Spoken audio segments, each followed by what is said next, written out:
Frédéric Gay, bonjour. Bonjour. Vous êtes le président de Real Time Financial Technology, un expert réputé sur les devises. Alors, une nouveauté, vous vous lancez dans la gestion pour compte de tiers. Oui, tout à fait. Donc, depuis quelques mois, Real Time Financial Technologies a développé des algorithmes de trading pour la gestion sur le marché des devises qui ont bien profité de la volatilité sur les marchés ces derniers mois, puisqu'on a fait 38% depuis le début de l'année. Et cette gestion, donc ces algorithmes qui ont été développés donc par la société à Genève, sont mis en application par la société RTFX Limited à Malte, où les gens peuvent ouvrir les comptes et donner un mandat de gestion à cette société. Alors, vous êtes un habitué du plateau du Revenu TV, vous venez régulièrement. La dernière fois, vous êtes venu tout début mars. Et à l'époque, vous étiez baissier euro-dollar. Alors, la baisse de l'euro a dépassé tous les pronostics possibles puisqu'on est tombé sous 1,19 $. Est-ce que vous pensez que ce mouvement va se poursuivre ? Oui, alors on a vécu effectivement un mois de mai qui était, comme on le disait tout à l'heure, très très volatile. L'euro a énormément chuté. On s'est aperçu qu'il y avait un manque de gouvernance économique dans la zone euro assez clair. On a vu aussi qu'il y avait pas mal de divergences entre la France et l'Allemagne, que la BCE avait été obligée de s'engager à acheter la dette grecque. Tout ça a alimenté une spéculation assez importante et a fait qu'on a très certainement survendu un petit peu l'euro. On a encore vu pendant la réunion du G20 qui s'est passée ce week-end que personne ne s'est plaint de la parité euro-dollar. En plus de ça, il y a pas mal de nouvelles aussi sur la Hongrie qui ont peur aussi d'une faillite. Alors il est clair que la Hongrie ne fait pas partie de la zone euro, hein, que les Hongrois ont toujours le forin hongrois comme devise. Enfin, toutes ces nouvelles ont fait que l'euro a pas mal baissé. Moi, je pense personnellement qu'on devrait continuer à avoir une parité euro-dollar assez basse dans les semaines et dans les mois qui viennent. On est maintenant en dessous des 1,20. Il y a des résistances autour des 1,23,5, 1,24, mais je pense qu'on va se diriger vers les plus bas de 2005, qui sont autour des 1,15, 1,16. Encore très certainement. Alors il va y avoir beaucoup de volatilité, très certainement comme le mois de mai.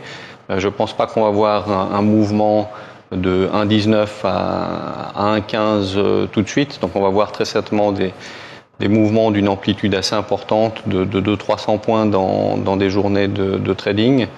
Mais on reste baissier euro contre le dollar, tout à fait. Alors, malgré tout, il y a quand même des positions ouvertes vendeuses d'euros qui sont historiques. Alors, est-ce que ça fragilise pas la position baissière sur l'euro ? Non, je pense pas. C'est vrai qu'on pourrait se dire que l'euro est quand même beaucoup survendu. Hein. Comme je l'ai dit tout à l'heure un peu, c'est vrai les marchés ont quand même pas mal insisté sur cette baisse. Alors il y a un danger de retour parce qu'il est vrai qu'il y a beaucoup maintenant de positions short. Et c'est pour ça qu'on va voir cette volatilité importante. Mais malgré tout, je ne pense pas. Je pense que c'est dans l'intérêt aussi des Européens. Hein. Monsieur Fillon et Monsieur Sarkozy ont aussi déclaré qu'ils étaient assez satisfaits avec le niveau de l'euro. Monsieur Juncker, qui est le président de l'Eurogroupe, a aussi déclaré qu'il était satisfait avec le niveau de l'euro aujourd'hui, même si la rapidité de la baisse inquiète. Donc voilà, moi je pense qu'on va pas remonter assez rapidement, on va rester sur des niveaux assez bas et très certainement tester ces 1,15 pendant l'été. Alors vous étiez également haussier dollar contre yen. Alors le yen s'est beaucoup apprécié contre l'euro. Votre anticipation s'est révélée juste, mais malgré tout, le yen reste fort contre dollar. Oui, alors le yen reste fort. C'est vrai nous, on conseillait la dernière fois qu'on s'est vu d'acheter la parité dollar-yen.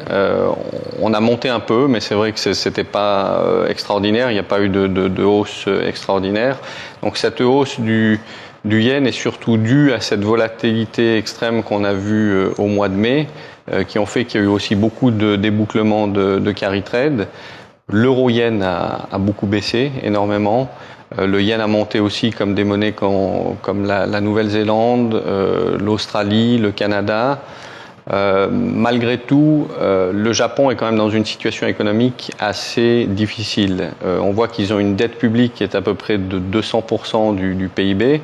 Alors en Europe, tout le monde s'affole, mais on est quand même autour des, je sais pas, 80, 100%. Traité de Maastricht était à 60%.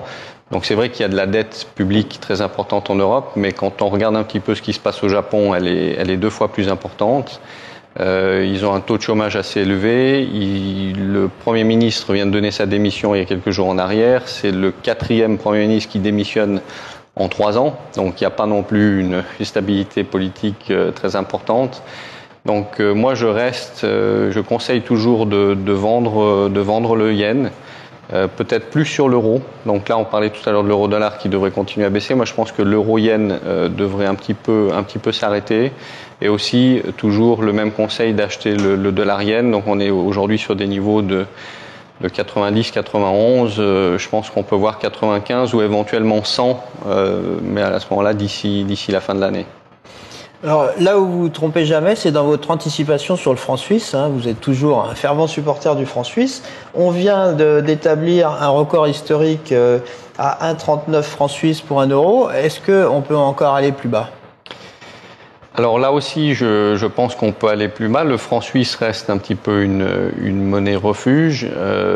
On a une inefficacité de la BNS qui essaye d'arrêter cette hausse du franc suisse sans succès. Alors est-ce qu'on va voir plus bas? Je ne sais pas, en tout cas on va pas voir plus haut. À mon avis, la parité euro-suisse ne va pas repasser au-dessus des 1,43, 1,44. On est aujourd'hui autour des 1,39. Je pense qu'on peut un petit peu gratter encore un peu vers les 1,30, 1,37. Voilà, le franc suisse va rester fort, mais je ne pense pas qu'on voit quand même des niveaux d'1,35 dans les mois qui viennent. Frédéric Gay, merci. Merci.